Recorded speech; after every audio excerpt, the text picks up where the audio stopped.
Bagong Balay, Silangan, Reformation City, pinasinayaan sa Katayngan, Masbate. Ayan. Yes, Fe? Go ahead, Fe. Sa patuloy na pagsulong ng kampanya laban sa ilegal na droga ay isinagawa ang inauguration at blessing ng Balay Silangan Reformation Center sa Municipal Compound, Poblasyon, Katayngan, Probinsya ng Masbate nito lamang ika-6 ng Pebrero taong kasalukuyan. Matagumpay na naisagawa ang aktibidad sa pamamagitan ng lokal na pamahalaan ng Katayngan sa pamumuno ni Honorable Mayor Felipe L. Cabatanya, katuwang ang Katayngan Municipal Police Station sa pangunguna ni Police Captain Joseph S. Laurio at Philippine Drug Enforcement Agency Masbate at iba pang stakeholders. Ang naturang aktibidad ay dinaluhan ni Police Colonel Lian M. Van de Velde, Provincial Director ng Masbate Provincial Police Office.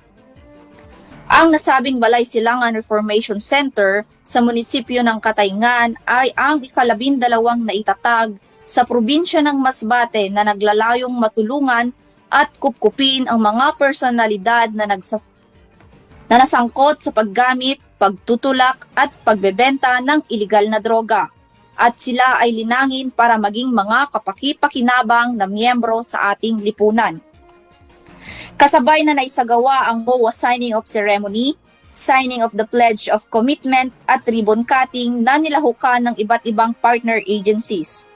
Pinasalamatan naman ni Police Colonel Van de Velde ang lahat ng mga nanguna upang maging matagumpay ang pagpapatayo ng nasabing Reformation Center at tiniyak na sa pamamagitan ng proyektong ito, mas matutulungan pa ang ating mga kababayan na magsimulang muli at magbagong buhay na malayo sa bisyo at iligal na droga. Ako po si Patrolwoman Femari Octaviano, nag-uulat para sa himpilang may todong lakas,